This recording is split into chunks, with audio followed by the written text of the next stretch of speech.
I'm Theo. And I'm Juliet. And this is Apologies Accepted. We offer an entertaining look at some of the big issues in history by examining public apologies of the famous and infamous. We're looking at politicians, serial killers, actors, and you. Send us a public apology you would like to make, and we'll read it on the air and give you a chance to redeem yourself, or just get some guilt off your shoulders. We're here for you. Once a week, maybe more if you're really, really sorry.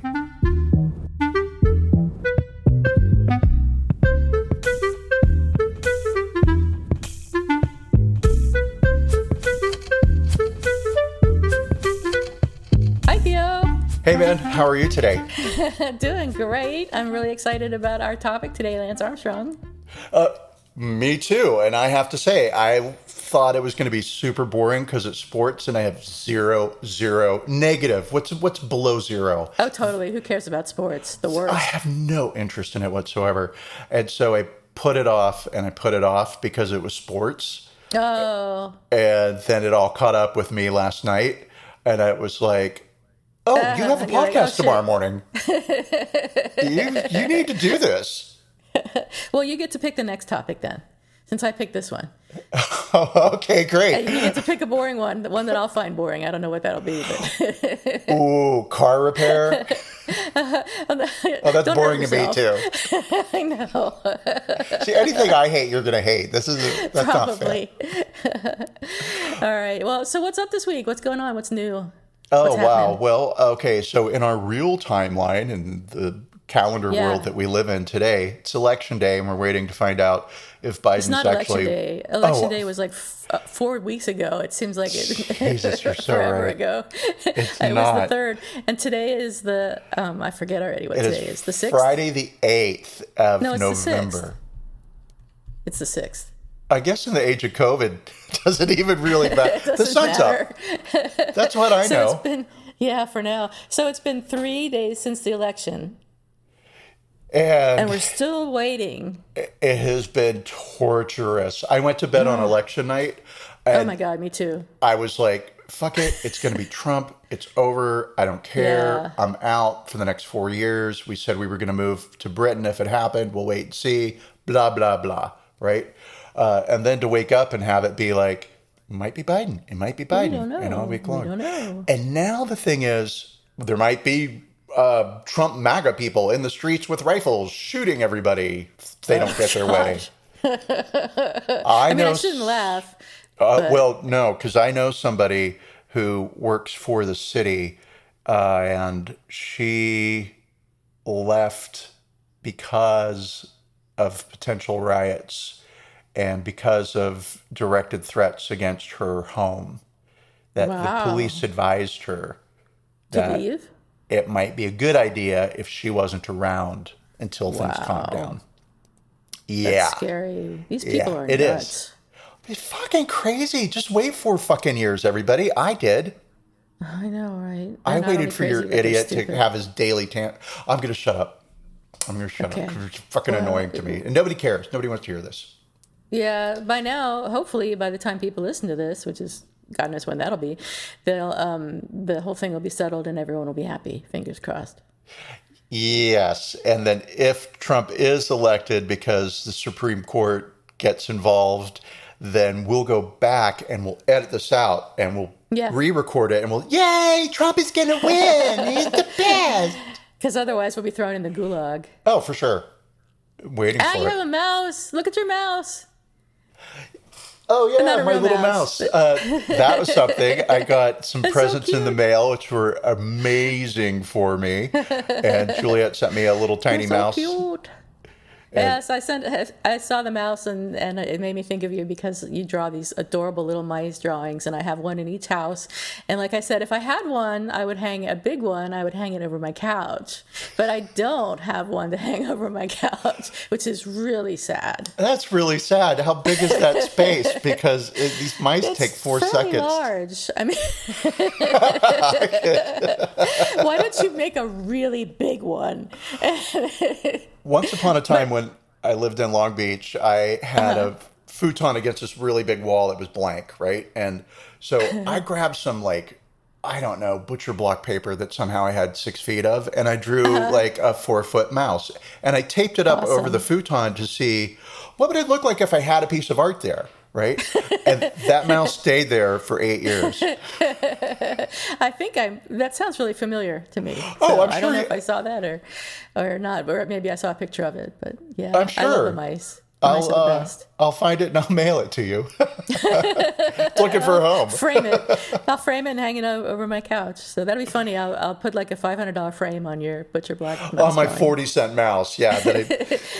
But your mouse is priceless. Well, yes, I agree. And I want to thank the girl in the 3rd grade who taught me how to draw them. It's the only thing I can draw that people recognize. That's so cute. And don't forget to sign it when you draw it. You have to sign it so it's worth Okay. something. Sure. And then you have to like write out what do they call it? A certificate of authenticity. Something like that. So I know that we know it's genuine and we can trace it back to you directly from me. So I plan to make a lot of money off this mouse. This is Oh, my I'm sure you retirement. will. I mean, everybody has.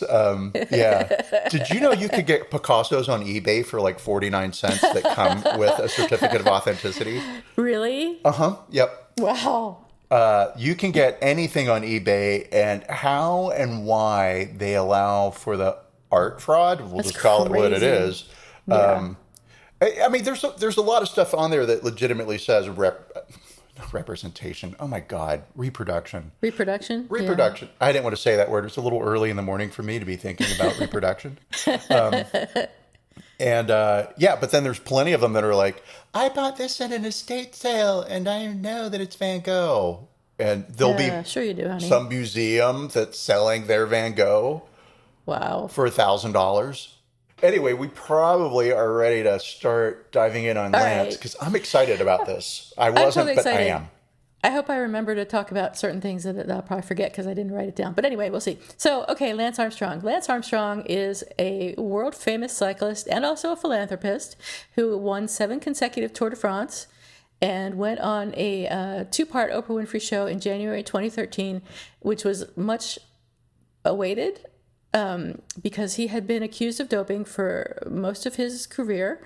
And he went on to confess and to apologize. So it was a big deal because he denied emphatically the doping charges throughout his career. And according to the Washington Post, on the Oprah show, Lance Armstrong acknowledged that he won all 7 of his record Tour de France championships with the help of performance-enhancing drugs, and that he acted as a bully who needed to win at all costs. So Lance Armstrong on the Oprah Winfrey Show admitted that he acted like a jerk and an arrogant prick with a ruthless desire to win, and also admitted that he used banned substances during all 7 consecutive victories at the Tour de France. So that was a big deal because he was so famous, and he had won 7 consecutive victories, not just one, but 7 consecutive at the Tour de France, which had never been done before. It was the most anyone's ever won. However, he didn't seem to regret the doping. In fact, he said that for professional cyclists, taking performance-enhancing drugs was like, quote, having air in our tires or water in our bottles, unquote. And he admitted to having used EPO, blood doping, transfusions, testosterone, and human growth hormone between 1999 and 2005, which are the years that he won the 7 Tours de France. So his apology basically consisted of the following. I will start saying this is too late. It's too late probably for most people, and that's my fault. I view this situation as one big lie that I repeated a lot of times. I'll spend the rest of my life trying to earn back trust and apologize to people. And referring to his colleagues and those he had bullied, I owe them apologies, and whenever they're ready, I will give them. So that basically is the apology. Let's talk a little bit about Lance Armstrong's background now. Yeah, because I'm interested in finding out where did he come from and what's like this What drives him? driving force. Yeah, I was trying not to work on a cycling pun, driving and biking and all that nonsense. But so yeah, and I know that you did a lot of research into this, so I'm excited. Tell me. Yeah. Well, I will. So he was born Lance Edward Gunderson, and I think he changed his name to Lance Armstrong because it sounds better. It's just my guess. Well, he didn't do it because it sounded worse. So his athletic career really began when he won a junior triathlon around age 13. And he casually talks about his mother helping him forge his birth certificate so that he could compete at a younger age or below the age requirement. And one of the members of his early cycling teams reported that Lance Armstrong did all types of banned performance-enhancing drugs when he was very young. So, Are they saying at the age of 13? I don't think 13, but I think in his teens, because he was a national sprint triathlon champion in 1989 and 1990, and he was born in 71, so he was in his late teens then, I think, if my math is right.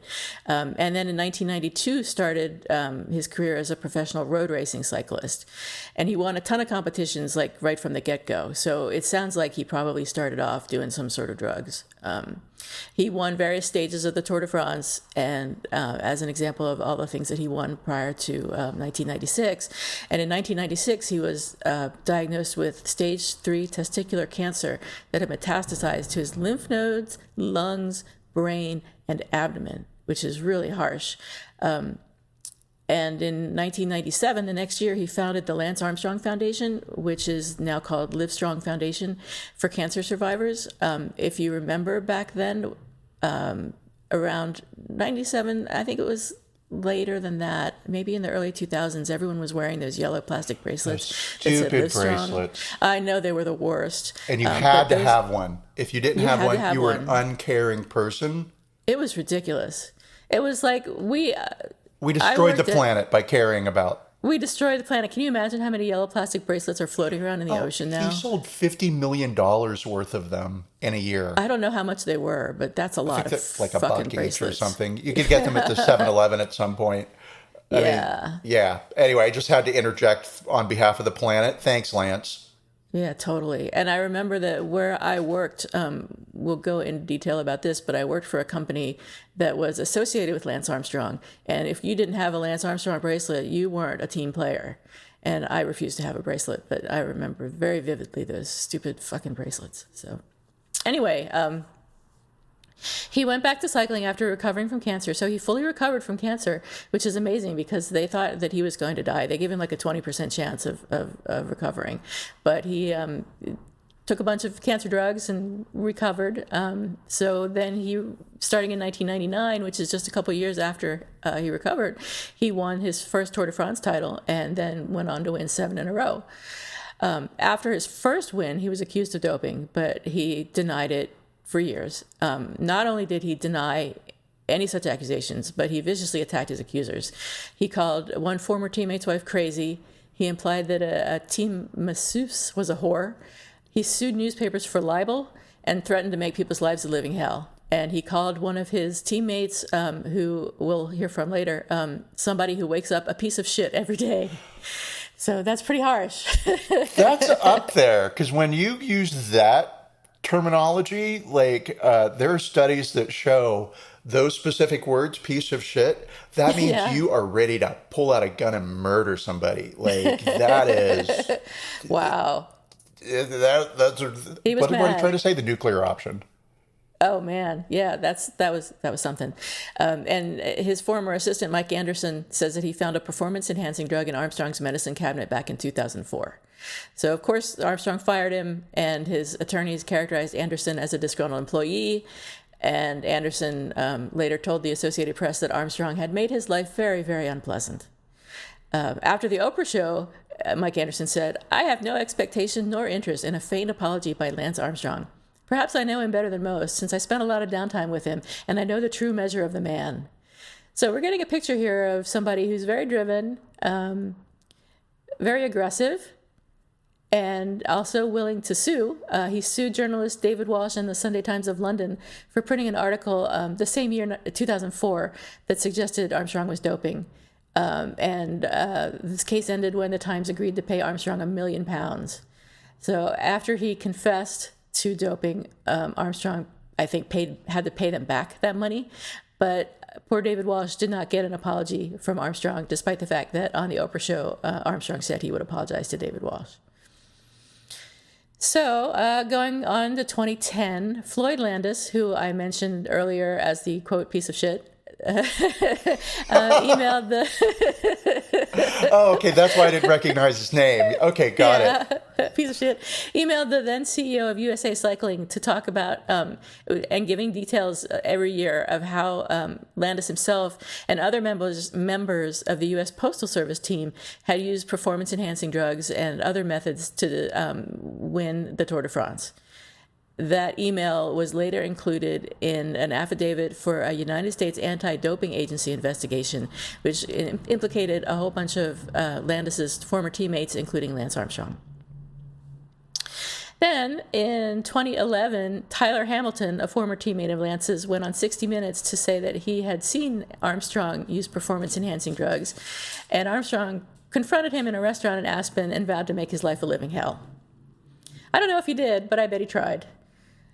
I'm sure he tried. I'm sure he tried. And then in 2012, as I mentioned, the U.S. Anti-Doping Agency investigation concluded that Lance Armstrong had used performance-enhancing drugs over his career.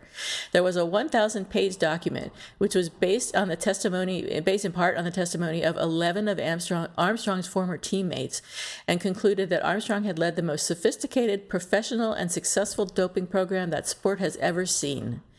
So as a result of this, Armstrong received a lifetime ban from all sports that follow the World Anti-Doping Code.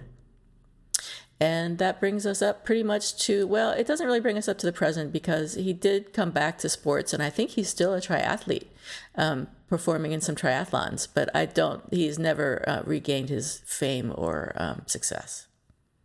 He's definitely still involved in health and wellness. He's formed a venture capital company called Next Ventures that specifically I don't want to call it fundraising because that's not what you're doing in venture capital. Well, you're sort of fundraising, but so he's getting money from investors and seeding companies that do everything involved around anything that he thinks will be like the next breakthrough for health and wellness. So if that's a meditation company or if that's a nutritional company or an app that does sports stuff, like, I don't know. Wow. So supplements probably, like erythropoietin? I'm sure he's talking supplements. I mean, Jesus. I do know that he has a podcast called The Move. Really? Yes. And which it's pretty highly rated. And so as somebody with a podcast that as of yet is to be rated, I'm not going to throw stones. It's pretty highly rated, but I will say a lot of the criticism that I see is it's a nonstop infomercial. Oh, wow. So, that makes sense. Boy's out there raising money for himself. Yeah. But I mean, hey, all right. So yeah, it's interesting that he may be hawking supplements because he was involved in doping, and one of the drugs that he is accused of having taken, I don't know if I can say that he did take it or not, but I'll just say he was accused of having taken. It's called erythropoietin, which is known as EPO. He confessed to that, so you can say that. He confessed to that, yes. So I can say he took to EPO. Oprah. To Oprah. Okay, great. That's right, he did. I said that a few minutes ago. Are you taking performance-enhancing drugs, or you're not? That's why. Obviously not. Yeah. Right. So EPO is known. It's made by made most commonly by two companies. One is Amgen, and the drug is called Epogen, and the other is Johnson & Johnson, and that drug, their version of erythropoietin is called Procrit. And what it does is it stimulates red blood cell production in the bone marrow. So what that does is it increases the amount of oxygen that the blood can carry. So it increases your endurance substantially. Cyclists often reportedly increase their endurance with blood transfusions. Now EPO did make it easier. So instead of what they used to do, I read a book about this a while back, so my memory is not probably that great, but what they used to do is in the off season, they would take their own blood. I'm theorizing now, they would go somewhere where their blood would be particularly rich, like near sea level, and take their own blood and store it until cycling season came up, and then they would inject themselves back with that blood for endurance purposes, so to increase the red blood cells that are circulating in their system. So I mean, it's gross. But well, with Epogen, you didn't have to carry around all that blood, but you did have to carry Epogen around, which is a hassle because it comes in vials, and you can't really shake the vials because it damages the product. So you had to be really careful about how you carried it around. It wasn't exactly the most easy thing in the world, and it seems like it would be difficult to do without people catching on. And Yeah. also, it was air quotes around illegal, but I mean illegal in the sport. So you not only have Oh to be yeah. careful with the transport, but you can't get caught with it. Right. Right. Yeah, it was totally illegal. The company that made Epogen, Amgen, I used to work for. In fact, I worked for them for 20 years, and I worked for them during the time that all this was going down, which is, I remember it very vividly because Amgen sponsored the Tour of California, which is, I don't want to say the U.S. equivalent of the Tour de France because there is no equivalent of the Tour de France, but it is the best thing that we had for cycling in the U.S. And Lance Armstrong won a bunch of the Tours of California. I think he did anyway, but he participated in a bunch of them. And every year there was a big thing where Amgen would sponsor this Tour of California, and we would have to go. I was working partly for corporate communications at the time, and I would go and work in the tent. And I met Lance Armstrong, and I met the guy Hincapie, and I met a couple of the people that were competing in the Tour de France, and many of them were giant assholes. Lance Armstrong was a giant asshole. You could just tell. Doubt. He was just one of those people that you just look at and and he doesn't open his mouth much before he says something that's something a giant asshole would say. So I don't think that it's controversial for me to say that. But the controversy that Amgen got involved in was they gave vials to doctors that contained a little bit extra of the drug, and in order I don't know if I can say in order, but what doctors would do is they would take enough for a shot out of the vial, and there would be a little bit left, and they would save that little bit and collect it, and then give a free shot, what was free to them, to somebody and collect the insurance money for it. So that was a big scandal back when I was at Amgen, and Amgen was told to pay almost $1 billion to settle the charges that they gave this free Epogen to doctors and encouraged them to bill for the extra doses.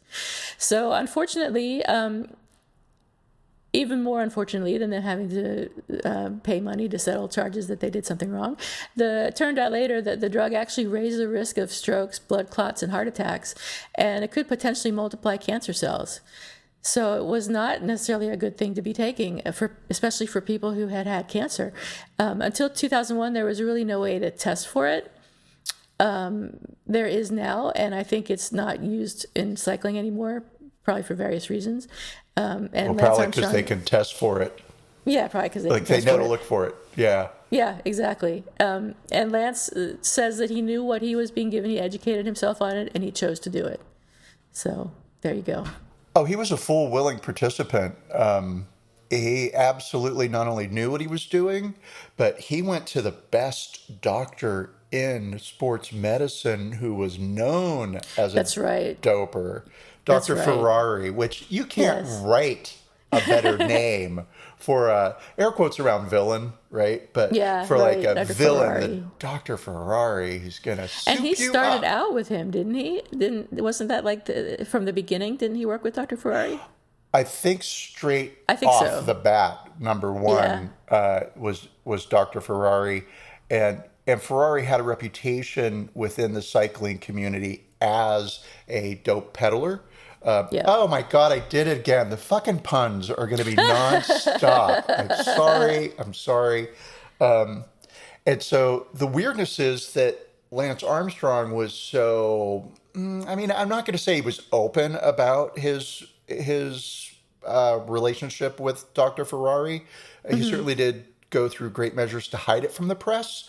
He met Dr. Ferrari. He did or did not? Oh, he did. He did. So while it was known that Dr. Ferrari was his doctor, he would meet Dr. Ferrari like in gas stations throughout Europe. So the press would see him, and Dr. Ferrari had a camper van that he would wait in, and Lance would pull in with his team on their way from point A to point B doing sports stuff, and be in the camper van for an hour while he got his shots and his infusions, etc. Oh my God. Yeah, so So for sure, not only did Lance know what he was doing, he encouraged his teammates to do the same. He did. His teammates will say, he forced us, and he will Yes. say, how can you force a human adult to do anything they don't want to do? They chose it. Yeah. Yeah. I'm sure there was some peer pressure at the very least. Oh, it was nothing but peer pressure. That's what I found interesting throughout this. The relationships of the teammates and how things fall apart at the end was Yeah. riveting for me. I don't know much about that. I imagine. Let me tell you, I have some Okay. notes here. So we're going to go back a little bit for me. The things that stood out for me. We're all competitive on some level, right? It's just human nature. Sure. And so, so when we said we were going to do Lance Armstrong, I was like, oh my God, it's sports. I don't care. It's going to be so boring. Right. Yuck. Yeah. And then started my homework late because I didn't want to do it at all because sports boring. And I was fascinated. And this morning, about 5 minutes before we started, I was like, I wish I had an extra 2 days because I want to know more. I need to know what happened here.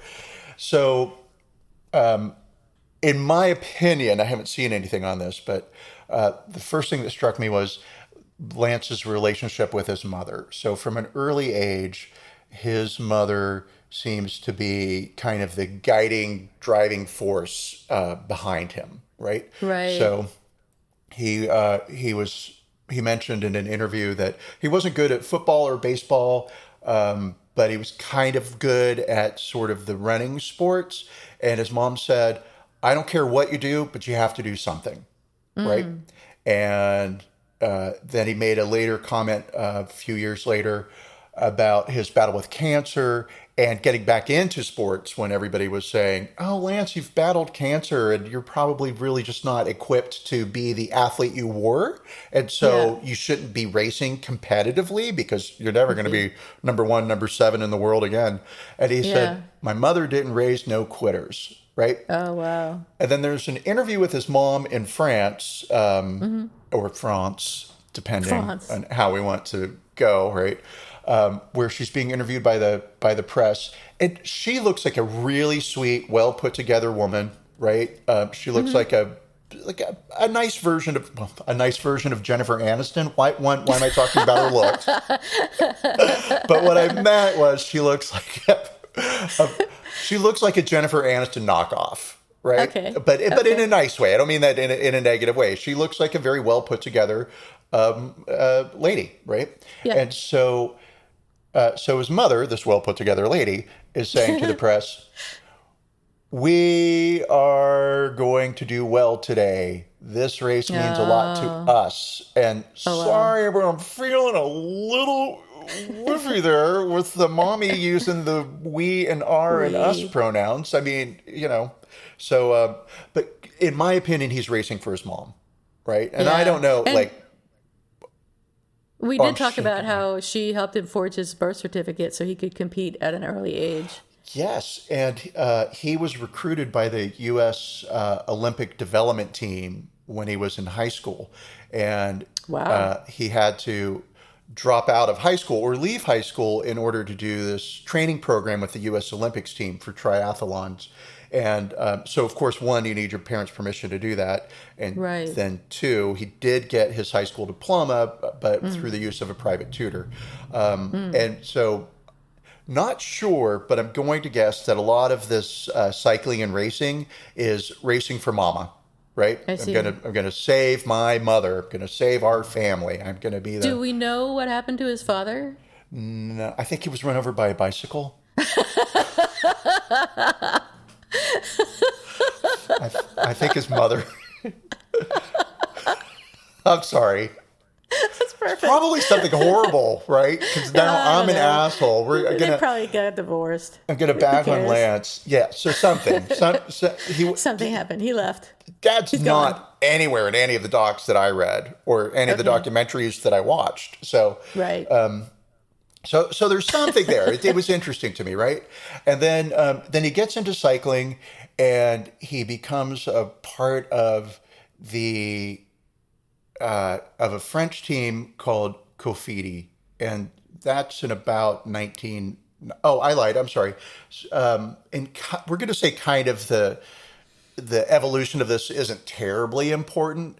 In '92, he was racing for Motorola. He won the World Cup in Zurich. He was really making a name for himself in sports. And he became the seventh ranked cyclist in the world in 1996. And that's when he joined a French team called Cofidis. I see. And then he he was diagnosed with cancer, Right. and Cofidis fired him, Oh, or nice. they didn't renew his contract. They basically were Wow. like, bye. And so he lost 600,000 a year. And he had Wow. a real struggle, one, with cancer. So, I mean, Yeah. no joke there, right? And then two, nobody wanted him. Nobody wanted to hire him. And so here you have this guy who had tasted success. Admittedly, Yeah. he'd been doping, right, in the Yeah. 90s, and probably since he was like earlier, but I don't know. But for sure, he was doping in 93, right? So in 96, when he had the cancer diagnosis and Cofidis dropped him, the only team that would take him on was the U.S. Postal Service, and his contract was Interesting. $200,000 a year, which is nice money. I mean, Wow. don't get me wrong. Right. But it's That's not not chump change, but it's 600,000. not Yeah. 600,000.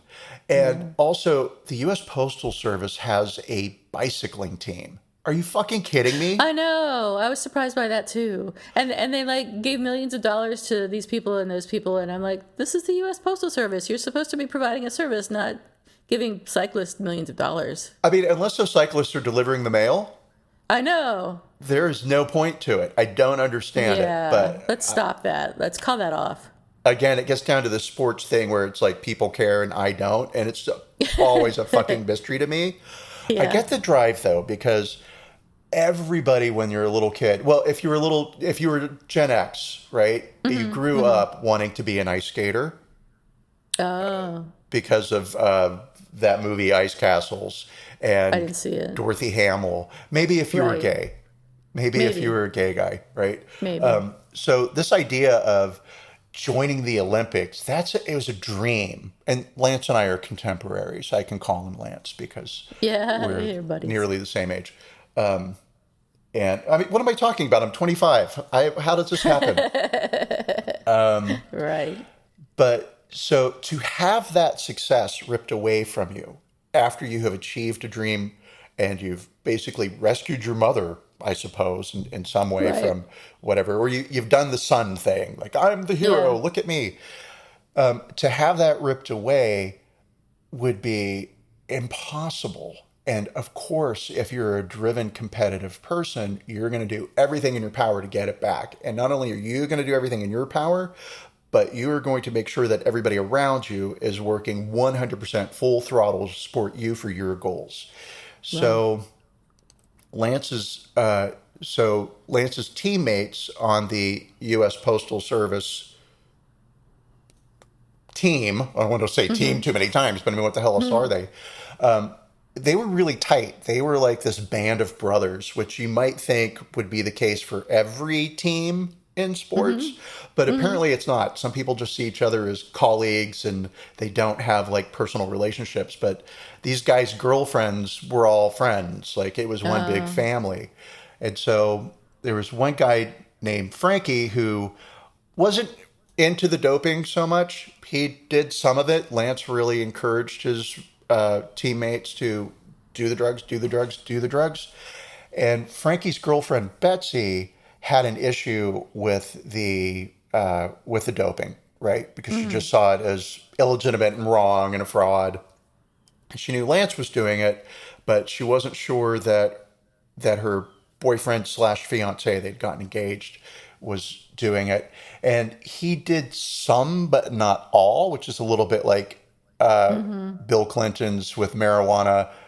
I took I a didn't puff, but I didn't inhale. inhale. Yeah, so I Yeah. did some, but not all. Yeah. And Betsy and Lance had a friendly but somewhat antagonistic relationship with each other. I So, can like see how that might be. big brother, little sister kind of stuff. And as the years went by, and Frankie did not dope, Lance fired Frankie because Uh, he wasn't top level competing. He wasn't in the race. He wasn't in it to win right. it. And Yeah. so this guy's career ended. And you can imagine that Betsy was a little bit pissed off about that because she knew that the only reason the team was winning was because Lance was securing and she says that Lance was the kingpin. He was the drug kingpin. He was procuring, hello tongue, the drugs and kind of putting the pressure on everybody to do this, right? So so heartbreaking, especially when it's a band of brothers and you're traveling throughout Europe together and you're going to these picturesque, beautiful villages and you're riding your bicycle and the Europeans are lining the road by the thousands to cheer Yeah. you on, waving American flags, and you've got bicycle groupies, and it's just like it's this weird world I didn't know really existed, but yeah, there's a lot of there.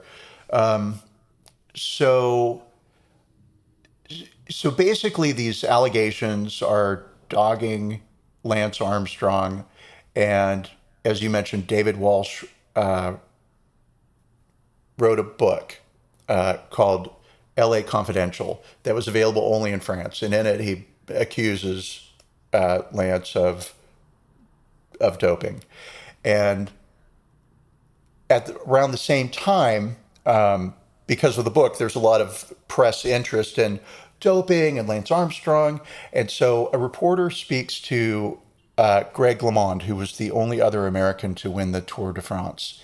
And he asked LeMond, hey, what do you think about this doping allegation? And LeMond says, well, I think it's either the greatest comeback of all time or the greatest fraud of all time. Which fair statement, right? So Lance Armstrong reads this article and he picks up the phone and he calls Greg LeMond, who should be his hero, who should be his Yeah. inspiration, right? The only other American to win this highly competitive sport. And he goes ballistic. He Wow. rips LeMond a new one. Wow. LeMond, and according to LeMond, Lance was pretty drunk when he called, right? So, all right. Lamont calls an investor in the Livestrong company that Armstrong has just founded, right? To say, hey, you might want to be real careful with this guy. He's a little bit off the rails. He's called me Oh and my he gosh. really let me have it. And so this investor, whose name is Steve, Steve's like, oh, that's concerning. Okay, thanks. And then the next day he gets a call from Lance, and Lance says, holy fuck, Greg LeMond called me last night. He was so fucking drunk and he yelled at me and he Oh my called me all kinds of gosh. names. And so I'm just letting you know if you hear from him that he's a fucking liar. Well, Wow. Steve took his money and went home. He was like, you know what? Good for This doesn't Steve. feel good to me. I'm out, right? I've got other investments and I don't need my fingers all in something that might get a little hot. Yeah. And that sort of starts this ripple in this narrative that Lance Armstrong has built around himself, which is I'm the comeback kid, I'm the cancer survivor. I can prove to you that anything can happen. And my favorite quote in this whole thing, right, and out of everything, is Lance Armstrong at his final Tour de France, right, where he's going to retire. So he's run it, he's won it, and he's standing, like holding the trophy. And he says, I'm sorry that you can't dream big. I'm Oh sorry yeah. you can't believe in miracles. I I mean, saw that. Yeah. I get it. We've Yeah. all lied. And when you're lying and you're going to really lie, you're going to take it to the wall, right? And so, sure, maybe, I mean, we'll save this for after, but like, when I'm lying, would I ever call somebody else a liar? To save myself, I think that's always where I draw that line. Really? I think so, yeah, but now I'll have to Really? think about it because maybe I have. You're a fucking liar. I wasn't. Yeah, I mean, but I don't think so. But I could be wrong. I'm sure I'll find out. So, so you've got the situation with Steve, who is not happy about the whole Greg LeMond, Lance Armstrong phone call. And you have Greg LeMond, who's not happy about being called a drunk and a drug user. And reporters are starting to call LeMond and ask him, like, hey, is it true that you have a heroin problem? Huh. Lance Armstrong is slaughtering this guy's reputation, right? Wow. Because Lamond's a threat. Lamond Yeah. sort of knows maybe what's Yeah. going on, right? Yeah. So around the same time, and there's a lot of little incidents that are happening sort of within the same pocket of about 5 years, right? So around the same time, Tyler Floyd, the guy that you mentioned previously, who was a teammate of Lance Armstrong's, really wanted to win a Tour de France just once. Just once, Lance. Yeah. Once? I can't believe I just did that. Fucking Lance France. Okay. God. Don't try and be pretentious, everybody, because you'll always trip over your own fucking tongue. So, so Tyler quits the team. He quits the U.S. Postal Service, right?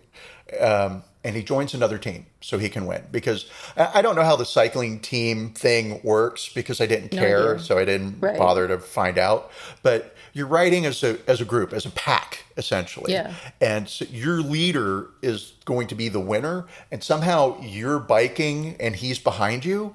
Like, then he gets to come up to the front and he wins. I don't understand it, but I don't understand whatever. either. There's a team strategy. It involves placement and it involves physical endurance and involves whatever sports. I don't care. So, so he was never winning because Lance was the winner. He was the team captain, Yes. right? And that's the story. So goes to another team and he crashes. Unfortunate. Oh wait, no, I'm wrong about that. I did that on purpose because there wasn't enough drama in the story, and so so he wants to win a Tour de France. He joins another team, but he becomes this ticking time bomb of truth, right? Because Oh. he gets caught doping. So Floyd on the other team gets caught doping. Oh. And it's bad because in cycling, Yeah. which is rife with doping, I don't know Yeah. about now, but probably because it just seems like that's the thing. But maybe not because don't sue me. This is comedy, right? Right. Right. If you saw what I was wearing, you would never take me seriously. But so because of the doping and because of the legal battles, he loses all of his money, and so he asks his teammates if he can come back and ride with them so he can start earning some money. Nobody else will take him back or take him on, and they say no, and he holds a grudge, right? And so when the Walsh book comes out and this Tyler Floyd thing is happening within the same pocket of time, Lance's team, they're upset about this David Walsh book that's accusing Lance of I was going to say stealing. Kind of is what he's doing when he's taking Cheating. drugs and getting paid millions of dollars. But Yeah.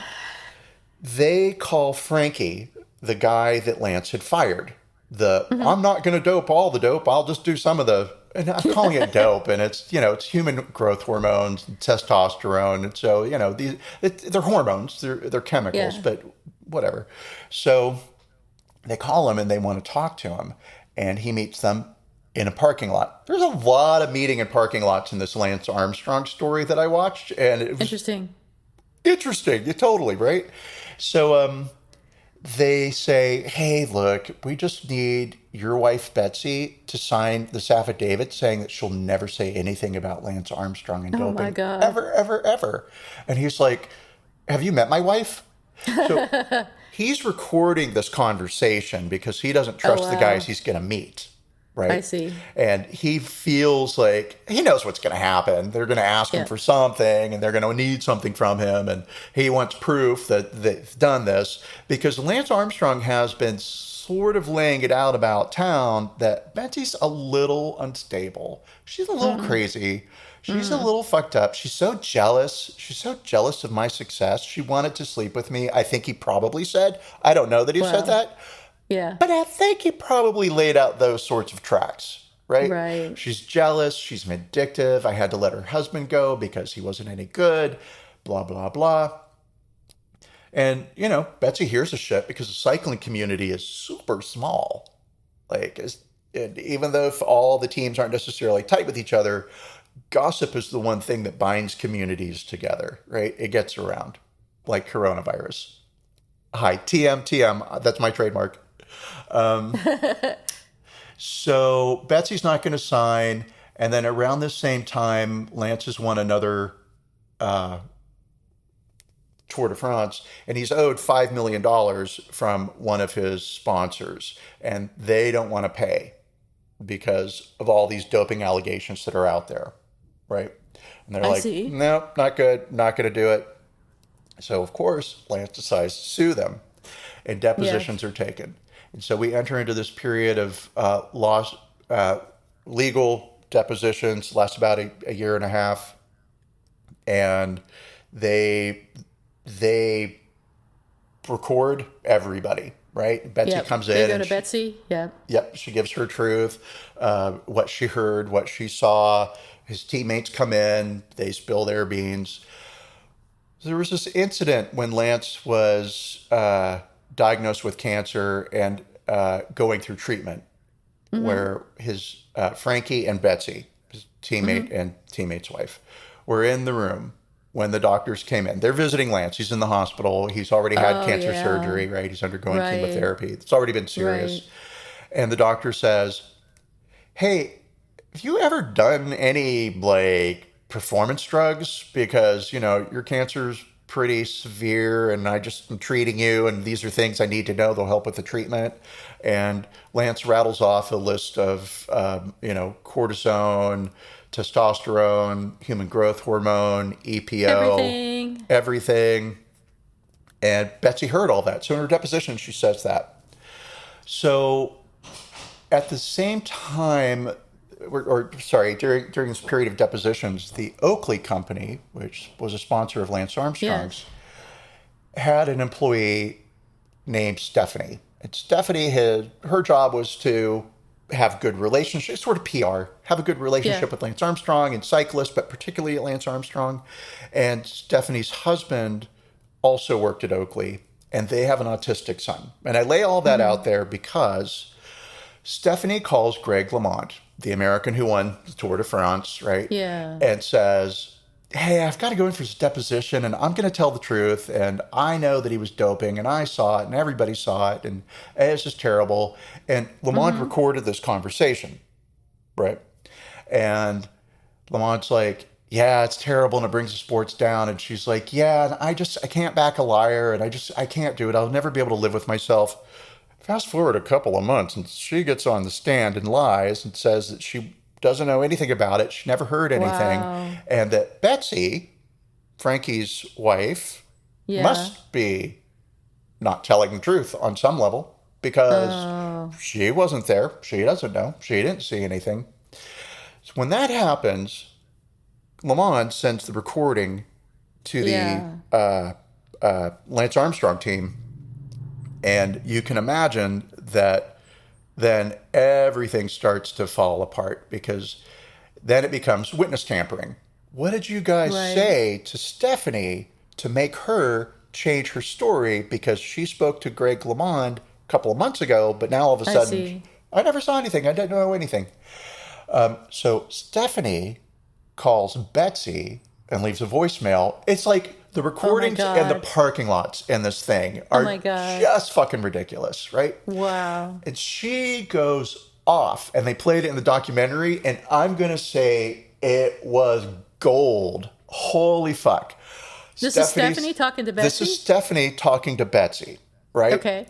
I hope that you have adversity in your life. I hope that you know what it feels like to go through this. You're a fucking shallow bitch. Whoa. Right?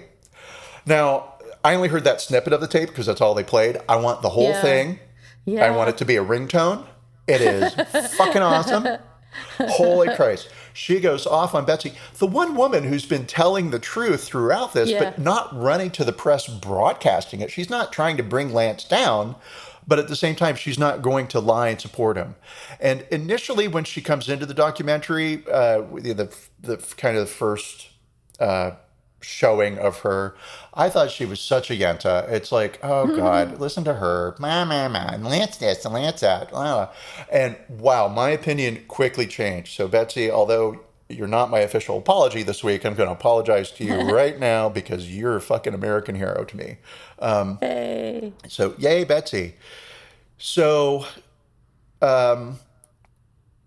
real harm was done to people by Lance Armstrong and his lies. Greg LeMond lost a $20 million contract because of allegations of being a drunken liar. Oh my God. And being a drug user. I didn't know that. Well, according to Greg LeMond in this documentary, right? So I'm going to believe him. And I'd say that kind of probably brings us up to the Oprah moment. Like, there was just so much of this out there. Lance finally had to, and so UCI, which I don't know what it all stands for, but I'm sure cycling is in it. Cycling Union, I think, something. Union Cycling International. There we go. That worked great. They take away all of his 7 wins. They ban him from sports entirely. Yep. He loses sponsorships. Livestrong is starting to lose donors. Mm-hmm. Like, people are just sort of like, all right, Lance, if you're not going to admit it, great. But there's too much smoke. There's got to be a fire. Is that as far as the public was concerned, none of this was known. Like, everyone thought that he was this great guy because he was really personable, and when he would go and interview and whatnot, he would be very charming. I guess he's a typical sociopath, He was a good-looking guy. He was very athletic. He was successful.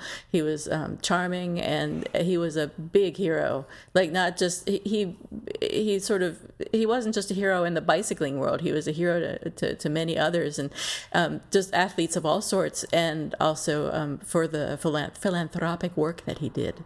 Yeah, he showed that he could have totally just been some rich sports guy, but he actually went out and did this amazing work for cancer victims.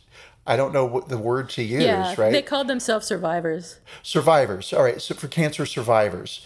And amazing. And it really impacted the whole fucking nation because, as we were talking earlier, those bracelets were everywhere. Stigma if you didn't have it. Oh my God. Hate those things. Yeah. And, the knockoffs came around fast enough, but for sure, he had he was a cultural touchstone. And he definitely was. Definition of all American. Yeah. He was. And maybe he still was because he was lying and cheating. Right. Good point. Hi, America. Hi, I love Trump. you. I know. I'm like, is the podcast over? Because I have to know what happened in the news. Yeah, probably nothing yet. We'll see. But I did see an interesting quote regarding his philanthropic endeavors on Quora, and it was someone who calls himself George Lopez, who I think is a cyclist, but I don't think it's that person. But anyway, it's a comment from a commenter, so take it with a grain of salt. But it said the whole Lance Armstrong affair was so much more than just using drugs. His creation and use of his cancer charity may have been one of the worst transgressions because he used it as a shield to deflect criticism, pretending that a guy who was so generous couldn't possibly be the biggest cheat in history. He also implied to people that their money was going to aid cancer research, when in reality nothing went to that, but instead went to an ambiguous cancer awareness. That's right, he collected approximately $500 million of people's hard-earned money and used it to inform people that cancer was dangerous, as if people didn't know that already. What the donations really went for was paying huge salaries to friends and supporters and to be a tax deduction for lavish travel and dining events all over the world. So that's my impression of Lance Armstrong. So, one person's comment on a chat boardy kind of thing. Interesting points. Interesting point of view. Interesting point of view. I mean, we'll say this: Livestrong is still operating. They are distanced from Lance Armstrong, and I'm sure they were thoroughly vetted and reviewed after this. Probably, yeah. So much like the Clinton Foundation. Rating. Right, The right. work they're doing now is going to be A-rated work, right? And he's also founded or provided funding for other charities. One is called Wonders and Worries, which is a nonprofit in Austin that provides counseling and support for kids who have a parent with a serious or life-threatening disease. And he founded in 2007 Athletes for Hope, which helps professional athletes become involved in charitable causes. So, for whatever reason, he did do some worthwhile things. Well, and so when we get into the apology, I think this gets down to that question of separating the artist from the art, right? And if somebody does something good, then what effect does that have on their other actions? And speaking as the God of judgment, I'll let you know after once we start having that discussion, because I don't know what you think, and I'm going to agree with you. Okay. But I wanted to ask you, since he lives in Austin, I think still, and you live in Austin, have you ever run into him, or would you recognize him if you did? I would not recognize him. I have not run into him, but when I first moved here, I heard a lot about him. That was 11 years ago, so I'm trying to think oh, sorry, so 2008, Oh, yeah, I bet you did, 2009, yeah. so probably around the time of all of this, not so much, yeah, of all this breaking. So yeah, it was very clear that the community loved Lance Armstrong. You used to hear a lot about Lance Armstrong, Matthew McConaughey, and Sandra Bullock, because they're like the Oh, three really? Austin superstars that they're so Oh, down to earth and they live here and you could see them in a coffee shop. And I'm from LA and it's just not a thing for me. You yeah, can who see anybody cares, at a right? fucking coffee shop. Who cares? Like, they're not going to He give me owns a money coffee if I see shop them. in Austin. He still owns a coffee shop in Austin. He might. He does. And I a bike shop too. So, Which kind of makes sense. I mean, Austin's a very serious cycling town. If you're is into it? cycling, you've been to Austin. Would you be a cyclist if they were going to pay you $600,000 a year? I would not, and here's why. Um, I the just the wear and tear on the body. No, and I'm so lazy, so there's no way. once upon a time back in the day. So this is like my thing. Like I had this. I identified with Lance Armstrong on a couple of levels, and because when somebody does something, it's sort of like, why did they do that? What drove them to do that? And so I could see the mother influence thing there. Not saying that she forced her son to be this champion, but more Right, like this is a way to pay his mom back and take care of her. You want your mom to be right, okay, right? And right. so great. And back way back in the day when I was a health and fitness nut, like I was taking creatine and androstenedione, and I mean, sure, they were powders and pills and they were over the counter. But I also wanted to approach health from a very holistic point of view and practice. And so I wasn't super excited initially about taking creatine or androstenedione, but I wasn't getting the results I wanted. And so Okay. my trainer at the time was like, well, there were these over the counter things. And I was like, no, no. And she was saying, well, your body produces them naturally. So you're just it's a supplement and it's You're not really helping. a cheat, Theo, right? Yeah. And you'll get the muscles you want and you'll get them faster. And I took creatine and I'm going to say like 3 weeks later, I was converted. I believed Really? it was a fucking amazing for me, right? Wow. Yeah. And the androstenedione, which I had to quit taking, it's a precursor to testosterone, right? And so some of Lance's behavior I identify with because when I was on androstenedione, I was fucking crazy angry all the time. Yeah, I hear you. So if I was on testosterone, I could totally see jumping down people's throats and calling Oh, people now a I have an whore or a liar. apology. I know what my apology is going to be now. Oh, good. Okay, great. I can't wait to hear. I'm super excited. Okay. So, Go ahead. so I got the drive, and I got the idea of like, okay, these things it's bad and it's illegal, but at the same time, everybody else is doing it, and it does Yeah. increase my performance. And truly, I'm the person on this bicycle. I'm Right. not on a motorized bike. We're using my muscle power. I'm just using outside substances my body would produce anyway. So, hooray for me, right?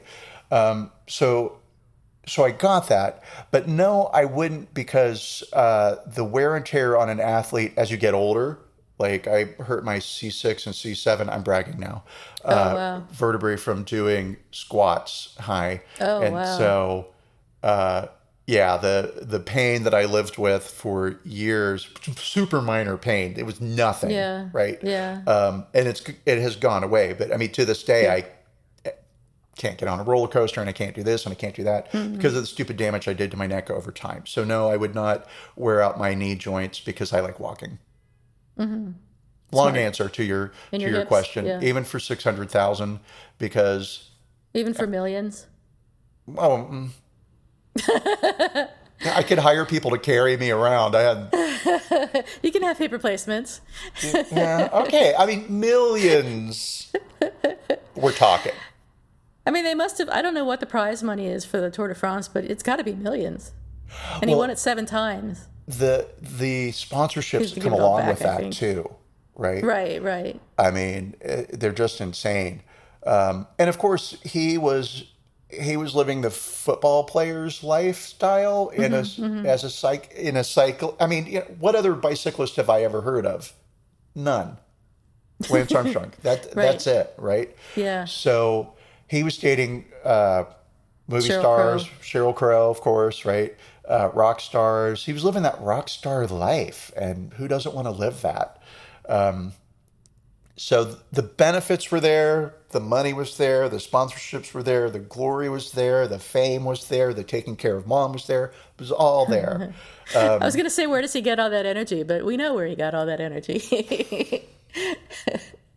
But I will say, good for him for. I mean, there were a couple of references to drinking, right? Like, oh, he Yeah. called me drunk, or he did this thing drunk, right? But not a Right. ton of that. And I will say, Right. good for him for avoiding like the pitfalls that come Alcoholism. along. Well, alcoholism or cocaine abuse or whatever drug Yeah. abuse, right? Because when you have shitloads of money, that stuff just finds you. Well, we don't know that he didn't do it. I mean, But we don't know he that just he was not did. accused of it. Yeah, it's true. It probably would have come out along with everything else. In a court of law, we're going to say that you never said He that. did not do that. No, because he likes to sue, and he likes to call people liars, even today. So the thing that struck me in that Oprah interview, so I didn't watch the Oprah interview because for a couple of reasons, and I know we're starting to transition into our big reveal. Yep. But I didn't watch the Oprah interview because it felt like it would be too. I mean, it's Lance Armstrong apologizing on Oprah. Yes. Right. Way too many PR fingerprints all over that for me already. Yeah. And Yeah. during that interview, Oprah asks him if Betsy is a liar. Oh, wow. Here he is on TV Right. saying, To apologize. I'm a liar. I was taking drugs the Yeah. whole time. Yes, it's all been true. But he won't say that Betsy's not a liar. Oh, my God. He still Wow. leaves it out there. What he says Yeah. is, when Oprah presses him, right, is she and I have an agreement not to discuss our phone call. I mean, come the fuck on, man. Wow. Now, that He was holds a what, grudge. 2013? Yeah. So we are 2013. 7 years later. And I'll Jeez. save the rest of it, because I did go on this journey, right? But Yeah. I'll save that for Yeah. the apology thing, because they've been Okay. all over the place with it. Okay. Well, the last thing I wanted to say was that this quote from him, when he asked what influence fame had on his personality, he said that his actions and his defiance magnified him as both a jerk and a humanitarian. And the quote is, "I was both, and we saw both, and now we're seeing more of the jerk part than the activist, the humanitarian, the philanthropist, the leader of the foundation. We are seeing that now. I am flawed, deeply flawed. I think we all have our flaws."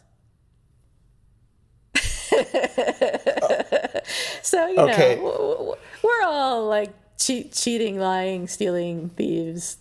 We all know No one's whores. perfect. Totally. Poor Emma O'Reilly, that massage therapist of his. I know. No. not a whore. She's the very nice Irish No. girl who Did was nothing like, wrong. fuck this bullshit. Poor According thing. to I mean, her poor in the everyone who documentary. ever contacted Lance Armstrong got really abused, I think, Well, in this I thing. think we're at that point now where Yes. we reveal our cards to each other. So should we just say yes or no and do like a 1, 2, 3 Yeah. joint reveal? Yeah. Do Okay, we so accept this apology? one, One, two, two, three. three. No. No. All right. I think that was no surprise to anyone. I mean, and it's not just because he was a jerk, although that has a lot to do with it. But even in apologizing, he was a jerk. So, that breaks one of the primary rules of apologizing, which we have to do a bonus episode on. It's what makes a good apology. We do. And I went on a journey. I didn't know I knew general stuff about this story, right? But I saw a 2019 interview with him with ESPN Sports or NBC Sports. And in it, he's very nice and he's really honest and he just admits everything and he's really forthcoming. And I was like, oh, all right, nice guy. I get it. Sure, okay, he lied. And it would cost him money, and okay. So I was all set to accept his apology, and then I watched this documentary, and seeing the real harm he caused people, and seeing his complete self-serving apology, and seeing him refuse to defend Betsy's integrity. Right. Yes. It was like, oh, no way could I accept this apology. He's not sorry at fucking all. So, on that front, no. Sorry, No. not sorry. And it does get down to this question, and we'll save this for another episode or when we look at apologies. But if somebody's truly sorry, great. But then you have to look at the harm they've done, and does that apology and their attempts to repair the harm. Exactly. What have they done since? Harmed people. I'm sure I've said things that have hurt feelings, or, I'm a normal person, so of course I've hurt people's feelings and thrown stones at orphans, but smelly orphans. But yeah, I think also there's a certain level of harm that there's kind of like there's no coming back from. I agree. So, there we go. Sorry, Lance, you're going to have to pedal it somewhere else. Yeah. So who's sorry now? What's your apology, or who owes you an apology this time? So I can't wait to hear this. Not an O-I-O. And so in keeping with this theme of, okay, great. So Lance Armstrong lied and he did it so that he could be competitive. When have I lied to be competitive? And what's a lie that I told that's like a serious lie, right? Where I've lied to people's faces. So I owe an apology to the Danum Corporation, who hired me in 1991 to work as an admin assistant, because I told them I had a college degree and I didn't. I put it on my resume because I felt like I should have one. I would have had one. Things have gone another way, and I will one day. So it's not true now, but it'll be true later. And oh my gosh. Now I'm going to say, I just said, okay, here's where I'm justifying my lie. And I get this is not cool, right? But I lied about having an English degree for just a general office assistant position. So I wasn't lying about being a brain surgeon to go in and perform surgery on people. And I wasn't lying about having public relations to do PR, right? But yeah, so for the 3 years that I worked there, I lied every day I showed up to the office. And it's not like I walked in with UNC t-shirts. I did a lot to not talk about it. Yeah, right? I bet. Not bring it up. And there was one time we had a receptionist, a temp receptionist, who came in, and she was from North Carolina and she'd gone to UNC. And my boss said, oh, Theo went to UNC. You guys probably were in school together around the same time because you're both about the same age. Yeah. And she was like, oh my God, yeah. And of course, I'd been on campus at UNC a few times. Fortunately, it's a school of like 50 million people too, so there's no way you would know each other. and or maybe yes, right? Because like, what if she's an English major who graduated? I mean, maybe you've got to be able to cough up one professor's name they recognize. So I could just feel like the world getting real tight, Oh man. real tight. And she said something like, "Remember that rock everybody used to meet at?" And I was like, "No, I think you're thinking of the Daniel Boone Stone in Hillsborough, North Carolina." And then I turned around and I walked away because I was like, "Is there a fucking rock people used to meet at? I don't know." Was? I went to UNC and I don't remember any fucking rock. That's maybe she was lying. Maybe she was. I wasn't an English major though, but but maybe she was. So that's my apology. It is sincere. I didn't do any real harm with it. The company did go out of business because I misspelled a word, but no, it didn't. And I mean, it did go out of business, but not because I misspelled a word. What did they do? Major. Asbestos abatement. Oh, okay. Whatever. Yeah. Okay, so what about you? Notice how quick I'm ready to just. Usually, I want to talk and suck all the oxygen out of a conversation. You feel bad about that one, huh? I feel bad that I lied to people's faces about and part of my past that didn't exist. I will say that I worked very hard not to have those conversations and not to represent myself as, I wasn't, whenever anybody would mention college, I remember college, I'd just be real quiet. And, and of course, I'm going to be Lance Armstrong here. We've all lied. We've all told lies. But I'd like to know why a college degree is required to be an administrative assistant anyway. I think that college degrees are required for way too many things. It wasn't. Oh, you just said you had it. But I was trying to transition out of retail, and I had this idea in my head that you had to have a college degree to get an office job, right? And so this was my attempt to be competitive in the world, and I just kind of figured the lie I told myself.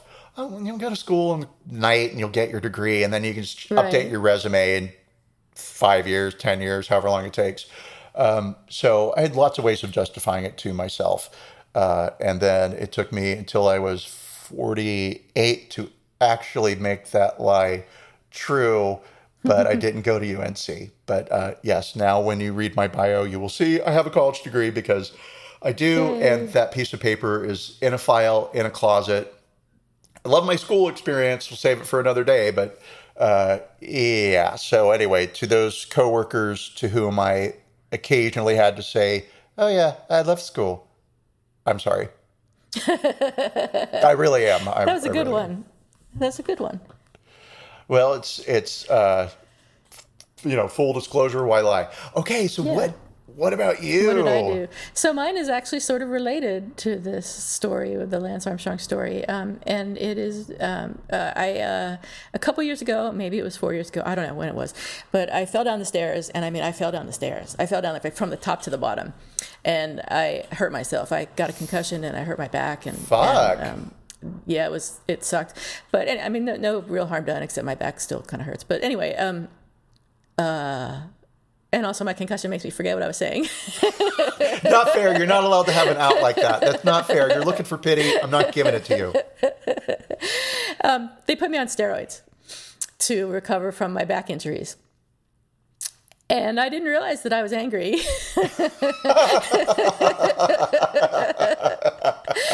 But one day, this guy moved into a beautiful Victorian house, like 2 doors down from me. And did I tell you the story? Did I tell everyone the story? No. I know this story, Okay. and I need to hear it again because it is beautiful. It's not that great. But he owned this beautiful home, and he was outside one day playing Frisbee on the street. And for some reason, that infuriated me. This man was outside my street playing Frisbee. How dare he? This is not Philadelphia. This is not the East Coast. This is not New York City. This is San Francisco. We don't play Frisbee in the street. We are homeowners here. We respect each other, and we certainly don't make any noise. So I ran outside and was like, "What the fuck are you doing?" Because he was actually hitting other cars with the Frisbee, and as a Californian, you can't hit a car. You can't hit a car. I was so mad. And he just kind of laughed at me. Well, actually, Brent came out with me because I think Brent realized that I was getting myself into trouble. And I went out there and I yelled at him and I was like, what the fuck are you doing? You can't be doing this on the street. And I don't even remember what I said. But at first he laughed at me, but then he started yelling at me, and then he took his Frisbee. No, then he started kicking a random car. And that just made me even madder. And I honestly don't remember how it ended. But I went back in the house. Oh, he asked me where I lived because I was all about, the neighborhood and whatever. And I told him that I was my next door neighbor. Smart. So when smart. I went back in the house, he and his friend who he was playing Frisbee with started like climbing up the walls of my next door neighbor, and were like at their window. They were on the first floor, and they were like climbing, trying to get in their window and all kinds of stuff like that. And oh my God. I don't know that part. I think he was really drunk, but so I owe an apology to my neighbor for going out there and harassing him for playing Frisbee on the street. And although he kind of was a jerk about it. And then to my next door neighbor, who have since moved out, for having my other neighbor harass them because I told them that I was them. So I owe two people an apology, and I'm very sorry to both of you, and I will never take steroids again. Oh, wow. I did not know that about that guy climbing up. I knew about you going out and yelling at somebody for playing Frisbee, but that's kind of like where the story ended for me. But I did fall down the stairs and I have a concussion, and so my brain's not really great. Yeah. Sorry. I've had so many concussions from falling off horses that I don't even know. I lost count of how many concussions I've had, which is bad. But what am I going to do? I mean, it is what it is. Horses, you have to ride them. You have to ride them. You have to. I mean, there is no other option. They're there.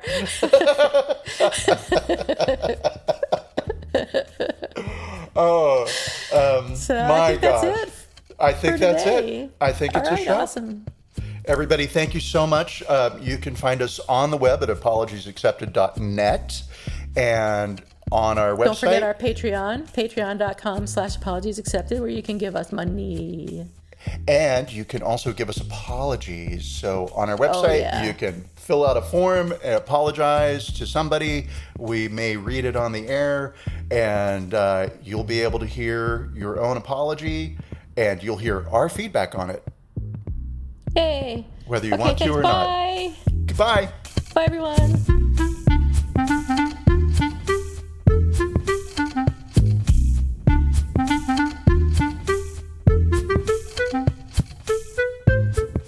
Thank you for listening to Apologies Accepted, the podcast. You can find links to the articles and the sources in the show notes. To submit an apology or find out more, visit us at apologiesaccepted.net, where you can also find our merchandise. We're on Twitter at Apologies Accepted. And on Instagram at apologies.accepted. You can support our important work at Patreon.com/Apologies Accepted. And fuck Facebook. Bye. Bye.